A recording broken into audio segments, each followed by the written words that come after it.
Bienvenidos y bienvenidas a su programa Monseñor Romero y la misión del Evangelio. Un programa que lleva dos objetivos: conocer a Monseñor Romero y estudiar la Sagrada Escritura con un juicio crítico desde la teología de la liberación. Cada día tendremos un encuentro con Monseñor Romero y con el Dios de Jesús.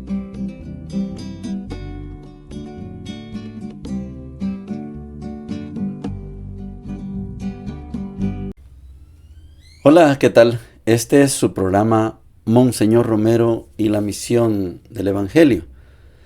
Es martes 8 de octubre. Estamos en un avance en el Evangelio de Lucas. Hoy vamos a finalizar el capítulo 10. Estoy seguro que vamos aprendiendo de poco en poco, pero vamos aprendiendo a distinguir los evangelios. Cuando hemos hecho algún ejercicio comparativo, yo sé que algunos elementos ya los manejamos muy bien y esto es formidable. En la primera parte, Monseñor Romero, muy cargado de contenido, me imagino que así, a la medida que vamos avanzando hacia aquel 20 de marzo, que fue el último día de su diario, la situación se pone más demandante para Monseñor Romero. Hoy vamos a encontrarlo analizando la situación de la radio. Hay un conflicto sobre los comentarios. Los dejamos, los quitamos, y Monseñor hace una autocensura. Hay un comentario que exalta la actitud de Mauricio Salvador Samayoa, que era ministro de Educación y se fue a las FPL, a las Fuerzas Populares de Liberación. Pero se trata de exaltar el hecho, sí, pero suena, dice Monseñor, como a recomendación, como a una incitación, y eso no se puede hacer desde un medio de comunicación. Rubén Zamora también llega a hablar con Monseñor Romero, prácticamente se queja que lo han dejado solo. El Partido Demócrata ha decidido hacer una alianza con las Fuerzas Armadas, han entrado al gobierno, pero hay otro sector del mismo partido y de las Fuerzas Populares que no aceptan eso. Lo que quieren es el derrocamiento de la cúpula militar o la dictadura militar, como se mencionaba en esos entonces, y Rubén Zamora necesita luces. ¿Hay problemas en la oficina de Cáritas? Sí, hay que solucionar esos problemas de Cáritas. El padre Ramón Vega está en Colombia. El padre Ramón Vega ha sido nombrado secretario del Secretariado Social, porque no pueden trabajarse con el otro sacerdote que no comulga con la línea del arzobispado. El padre Fernando Abad está en Colombia, al parecer con alguna situación difícil de salud. Monseñor le dice que se venga, porque aquí se le puede ayudar. Hay un mal ejemplo. El diácono Pedro García es de Colombia, de La Ceja, y vino porque quiere ser sacerdote a toda costa, y Monseñor dice: espérese, hay que hacer un diaconado. El muchacho joven no acepta el diaconado y dice que manda una carta pidiendo la salida de la arquidiócesis porque ya encontró un obispo, se llama obispo benévolo. Monseñor dice: deme el nombre del obispo, vamos a hablar con él, porque le tengo que dar el informe de cómo es usted. Pero para mientras yo voy a sentarme con él como un pastor para decirle: mire, piénselo. Por la tarde, una visita de un periodista que representa 80 medios de comunicación social. Bastante tiempo, más de una hora, hablando, y Monseñor dice que hay gente que lo admira, y Monseñor solo dice: mi actitud precisamente la libertad para juzgar las acciones de todos desde la luz del Evangelio. Ese es todo el secreto. Yo lo que hago es que ilumino la realidad desde el Evangelio. Eso es todo. Los padres paulinos, la congregación de la misión, va a tomar la parroquia Nuestra Señora de Lourdes, en el barrio Lourdes, no el municipio, distrito de Lourdes, aquí abajo de Santa Tecla, no. La parroquia de Lourdes, el barrio Lourdes, casi frente a la ex terminal de Oriente y en los alrededores de la Constancia. Hay un sacerdote ahí, le dicen por medio del padre Cortés, miren, tenemos que dejar esta parroquia porque vienen los paulinos. Yo les quiero contar, misionamos ahí en 1987, hicimos un trabajo de misión en esa parroquia muy bonita. Vinieron a continuar con la preparación de la semana de oración por la unidad de los cristianos, esa semana ecuménica. Un católico y 2 bautistas están organizando esto. Monseñor también se reúne con Arturo Mason, en ese momento un joven emprendedor. Y mientras tanto también Monseñor sigue preparando el documento que le va a servir cuando llegue a dar el discurso a la Universidad de Lovaina. Oigamos a Monseñor. Viernes 11 de enero. Esta mañana ha habido varias visitas de carácter particular, pero algunas de carácter más oficial y trascendente, como fue la entrevista con el gerente de la YSAX, dilucidando el problema de los comentarios del mediodía. El conflicto ha surgido especialmente por un comentario acerca de la opción del licenciado Salvador Samayoa, que después de ser ministro de Educación se ha ido a la clandestinidad, a las FPL, y se presenta el comentario casi elogiando esta actitud y animando a seguirla, ya que parece no haber otra opción en el momento. Esto pareció como una incitación a la insurrección y por eso no se ha dejado publicar en la radio, lo cual ha suscitado tensiones en el grupo de comentaristas. Vino el padre Estrada y dialogó con el gerente Navarro y con Monseñor Urioste y quedó convencido de las razones que se tuvieron para suprimir este comentario. Por mi parte le supliqué que siguieran prestando este servicio de solidaridad con la línea de nuestra iglesia. Otra visita importante fue la del doctor Rubén Zamora del Partido Demócrata Cristiano, quien venía más bien en un carácter particular a buscar un poco de fortaleza, consuelo y orientación, ya que el momento para el partido es sumamente difícil, habiéndolo dejado casi a él solo para salvar la situación del país, mientras al otro lado están las organizaciones populares que se unen como para combatir esta alianza del Partido Demócrata Cristiano con el ejército. Traté de decirle que como hombre de fe y de esperanza tiene que servir con generosidad al país y las mismas vicisitudes y riesgos hay que aceptarlos con rectitud de intención. Creo que fue satisfecho en su consulta más bien de carácter espiritual. Por mi parte creo que debo de animar la esperanza de todos los que sienten la preocupación por el país en un momento tan difícil. Vino también a exponerme los desórdenes que se notan en la oficina de Cáritas, la nueva gerente que está con muy buena voluntad. Yo le dije que no se desanimara y que precisamente por eso se le había llamado para ayudarnos a que funcionara una verdadera Cáritas de la arquidiócesis. El padre Ramón Vega, que va a ser secretario del secretariado social, va a ser también el encargado de Cáritas. He firmado varios nombramientos de vicarios cooperadores. La capellanía del Asilo Sara también se le ha confiado al padre Bernardo Amaya. Los padres del oratorio que han sido disueltos y buscan el trabajo en la arquidiócesis, sirviendo a las parroquias de Colonia La Luz y 10 de septiembre, se han organizado como en un equipo para administrar estas dos parroquias. El padre Brito me enseñó una carta bastante impresionante del padre Fernando Abad, que se encuentra en Colombia, un poco incierto de su situación pastoral y diocesana.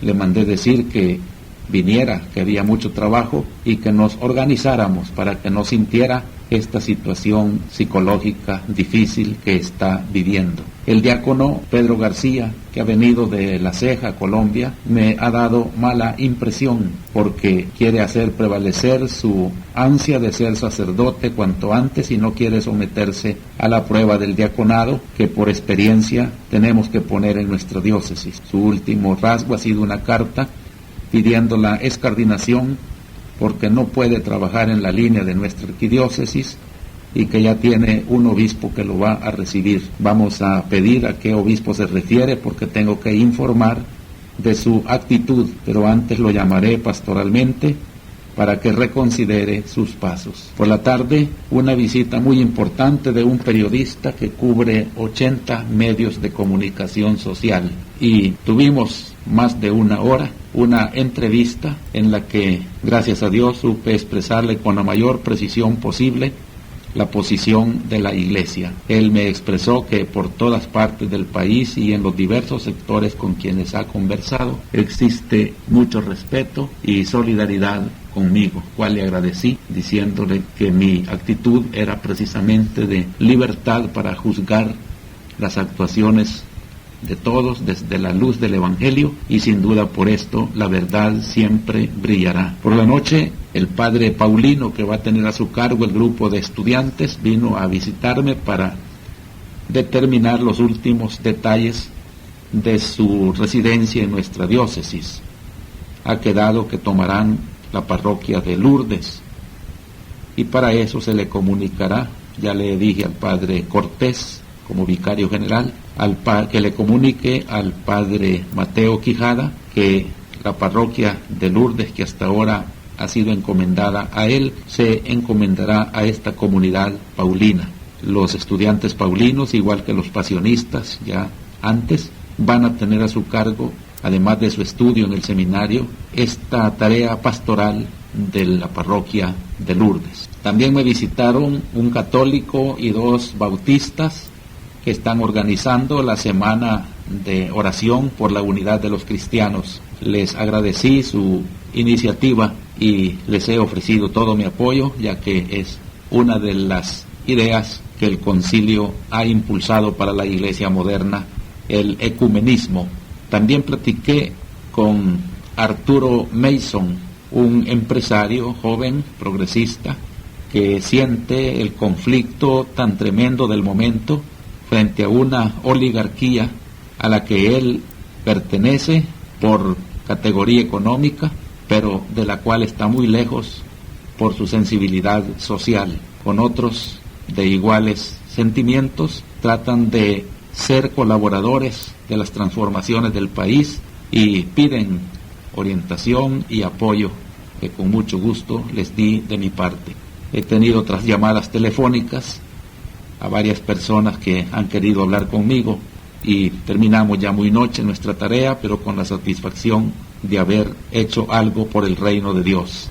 Olvidaba decir que también el padre Chus Delgado y Aníbal Romero me han ayudado a expresar mejor los sentimientos pastorales en el discurso que, Dios mediante, pronunciaré en la Universidad de Lovaina con motivo de mi título de doctor honoris causa el próximo 2 de febrero. Llegamos a la sección de la palabra de Dios. Les decía que estamos avanzando en el desarrollo del Evangelio de Lucas. No siempre es fácil encontrarle sentido a la explicación de las perícopas, porque a veces creemos que el Evangelio es uno solo cuando tenemos cuatro interpretaciones de la vida de Jesús. y hay que tratarlas como es debido.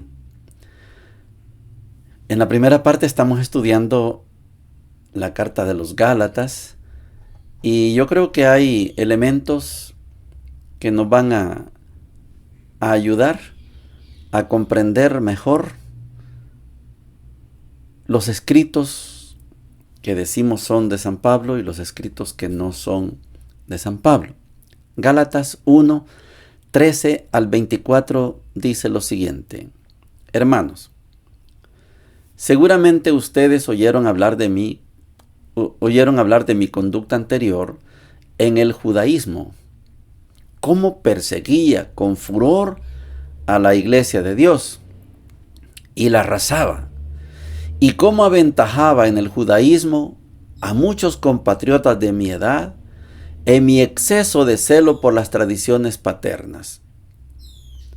Pero cuando Dios, que me eligió desde el seno de mi madre y me llamó por medio de su gracia, se complació en revelarme a su Hijo para que yo lo anunciara entre los paganos, de inmediato, sin consultar a ningún hombre y sin subir a Jerusalén para ver a los que eran apóstoles antes que yo, me fui a Arabia y después regresé a Damasco.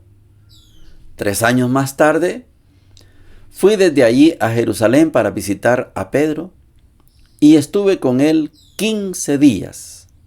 No vi a ningún otro apóstol sino solamente a Santiago, el hermano del Señor. En esto que les escribo, Dios es testigo de que no miento. Después pasé a las regiones de Siria y Cilicia. Las iglesias de Judea que creen en Cristo no me conocían personalmente, sino solo por lo que habían oído decir de mí.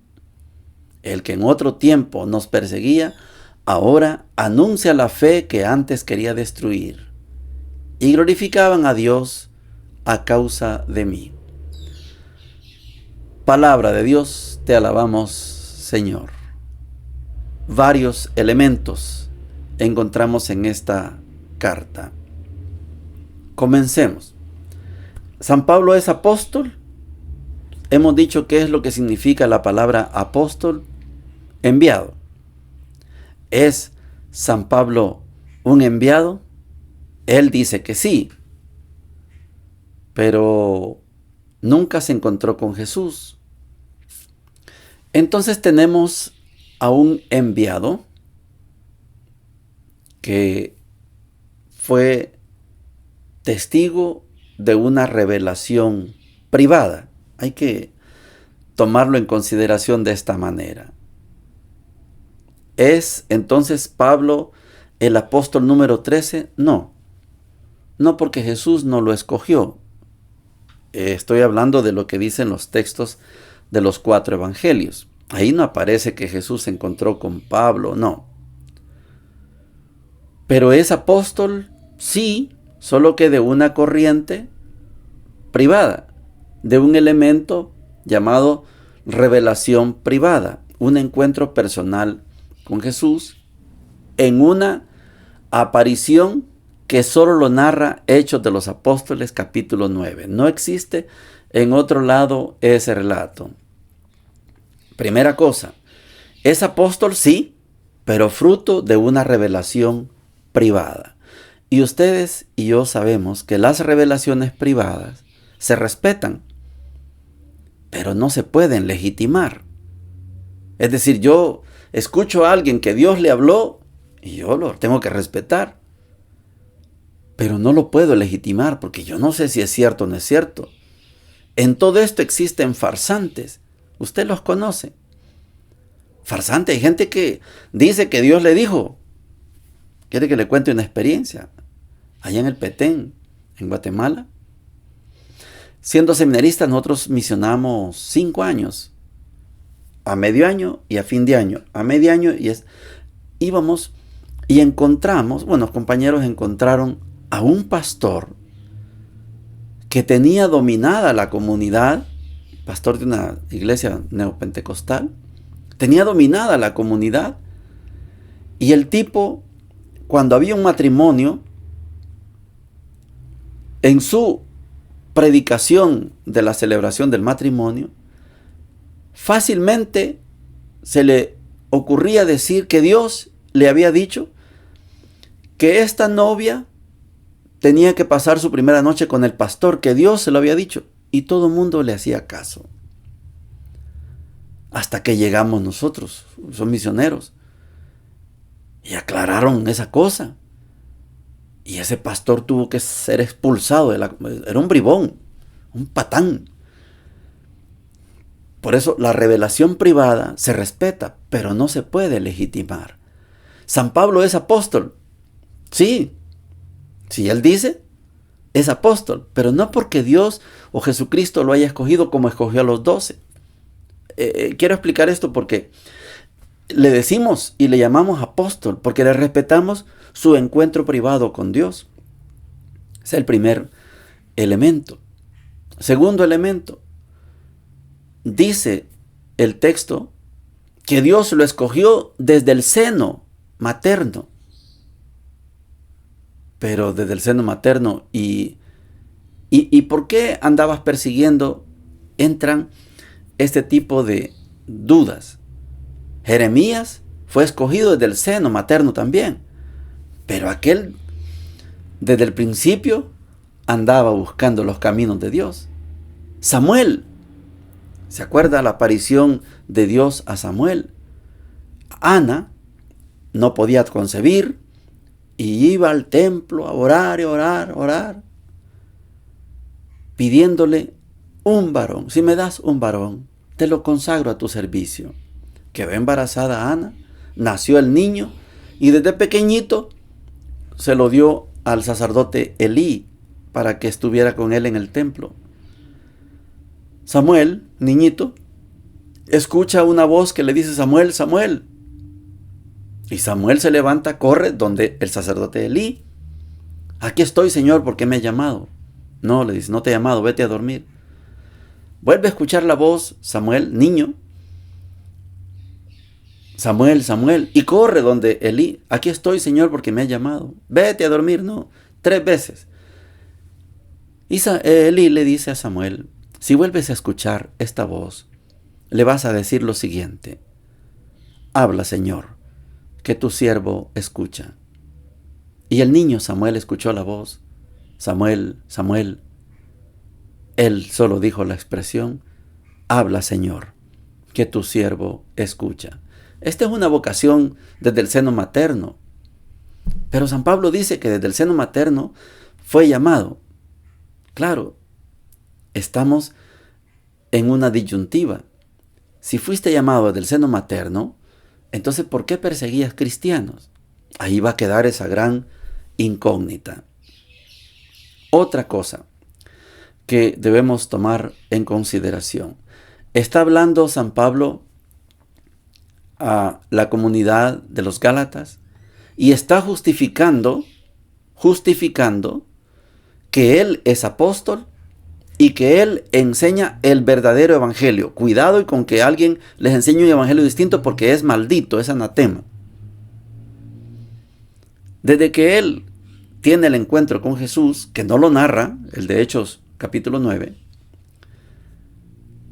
él no va a Jerusalén. Él va a Asia, va a Arabia, va hasta 3 años después, va y se reúne 15 días con Pedro y con Santiago, el hermano pariente de Jesús. Este es San Pablo. No buscó la fuente, que eran los discípulos, los apóstoles, que verdaderamente apóstoles que están en Jerusalén y que están siendo perseguidos. No, él se fue 3 años. Hasta dentro de 3 años habló 15 días con Pedro. Después va Pablo al concilio de Jerusalén, capítulo 15. Ahí les dan unas normas. Va con Bernabé y con Silas. Y en Antioquía hay un conflicto entre Pablo y Pedro. Bernabé escoge irse con Pedro. Pablo se queda solo y se convirtió en un misionero itinerante. Este es el San Pablo que conocemos hoy. No le quitamos los méritos, no, pero no le podemos dar más méritos de los que él verdaderamente merece. Pablo no tuvo comunión así de principio a fin con la comunidad de los apóstoles. Pero claro que respetamos su revelación privada, claro que respetamos su vocación desde el seno materno, la respetamos, pero a juicio de lo que hizo, le faltó mucha comunión con los 12. Vamos a seguir estudiando la carta a los Gálatas porque tiene mucha enseñanza que dejarnos. El Evangelio de hoy, finalizamos ya el capítulo 10. Vamos a leer Lucas 10 del 38 al 42 y dice lo siguiente. Jesús entró en un pueblo y una mujer que se llamaba Marta lo recibió en su casa. Tenía una hermana llamada María que sentada a los pies del Señor escuchaba su palabra. Marta, que estaba muy ocupada con los quehaceres de la casa, dijo a Jesús, Señor, ¿no te importa que mi hermana me deje sola con todo el trabajo? Dile que me ayude. Pero el Señor le respondió, Marta, Marta, te inquietas y te agitas por muchas cosas, y sin embargo, pocas cosas, o más bien una sola, es necesaria. María eligió la mejor parte que no le será quitada. Palabra del Señor, gloria y honor a ti, Señor Jesús. A ver cómo salimos de este enredo. Por los nombres decimos que Marta y María son las hermanas de Lázaro. Podrían ser otra Marta y otra María, pero es lo que dice el texto. Hay dos actitudes. Jesús entró en un pueblo y una mujer que se llamaba Marta lo recibió en su casa.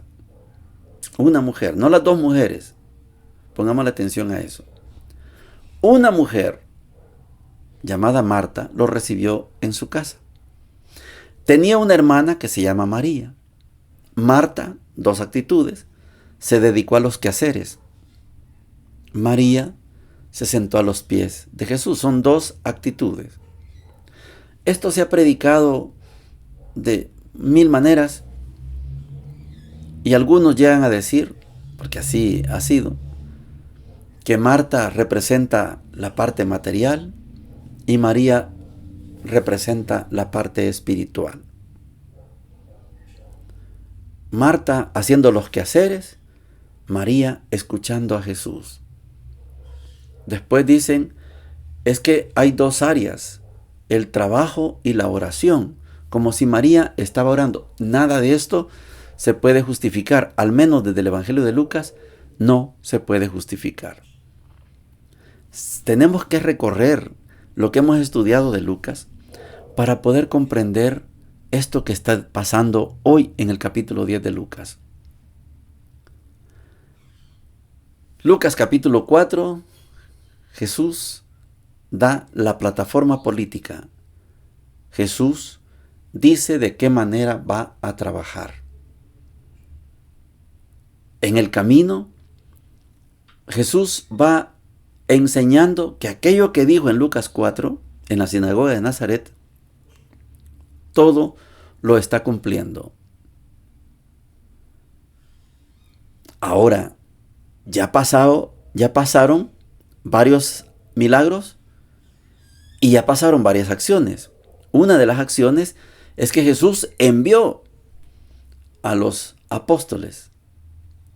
Tratemos de ver aquí, especular tal vez un poco con el Evangelio. ¿Están aquí los 12 con Jesús? No. Entró en un pueblo y una mujer que se llamaba Marta lo recibió en su casa. No andan los 12 con él. Los 12 andan haciendo su misión, regresaron contentos, perfecto, y siguen haciendo su misión. En Lucas, Jesús está solo. No le dijo a los apóstoles, oigan, miren aquí, aquella Marta anda haciendo oficio, pero esta mujer, no hay una referencia a la presencia de los 12. Esto es importante, porque lo que Jesús dijo que hicieran, también Él lo está haciendo. Esto es Lucas. Marta sigue en los quehaceres. María está a los pies de Jesús. ¿De qué habla Jesús? Si los apóstoles andan diciendo, el reino de Dios está cerca, Jesús también está diciéndole a María, mira María, el reino de Dios está cerca.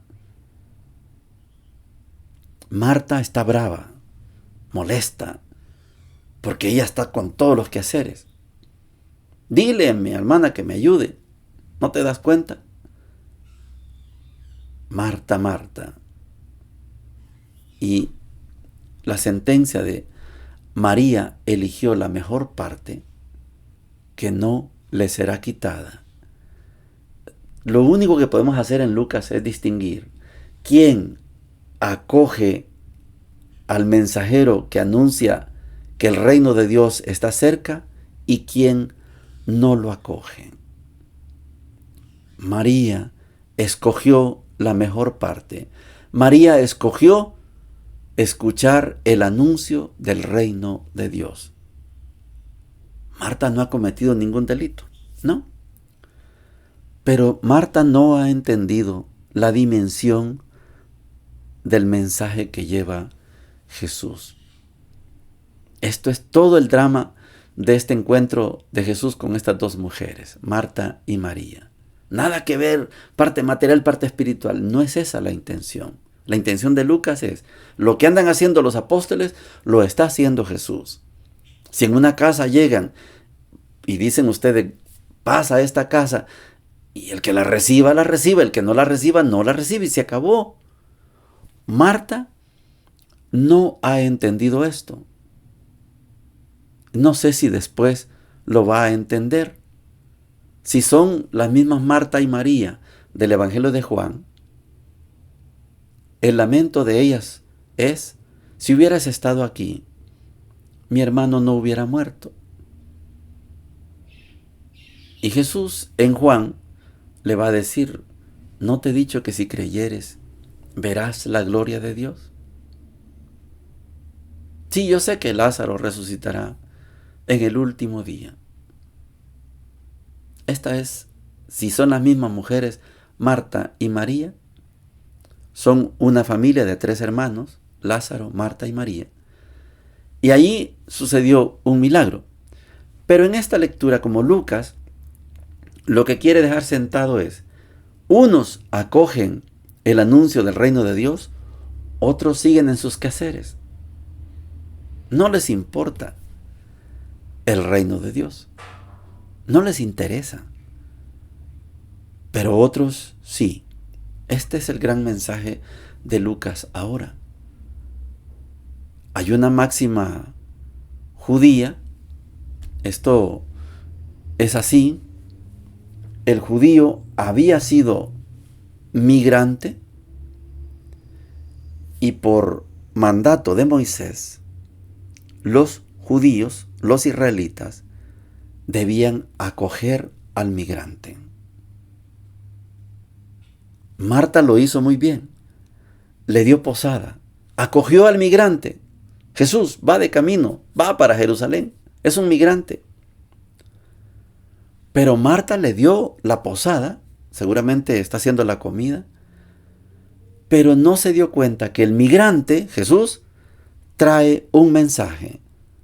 El mensaje del reino de Dios. Esto no lo captó Marta en esta perícopa.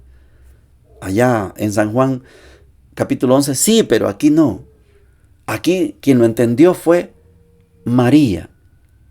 Marta sí cumplió con darle posada al migrante, está bien. Allá hay una ciudad de samaritanos que no le quisieron dar posada al migrante, porque dijeron, es que este va para Jerusalén. Y como ellos están en pelea, Santiago y Juan dicen, Señor, ¿quieres que mandemos a llover fuego sobre...? No, sí, vámonos a otro pueblo. Lucas es bien específico en esto. No solo se trata de cumplir con la ley, darle posada al migrante, no. Hay que ver qué mensaje trae el migrante. Y este migrante Jesús, el mensaje que trae es el reino de Dios. Es bonito, Lucas. A mí me emociona mucho. Yo espero que también ustedes vayan emocionándose cada vez con los contenidos que tiene este evangelio. Bendiciones para todos y para todas. Hemos presentado Monseñor Romero y la misión del evangelio. Hasta la próxima.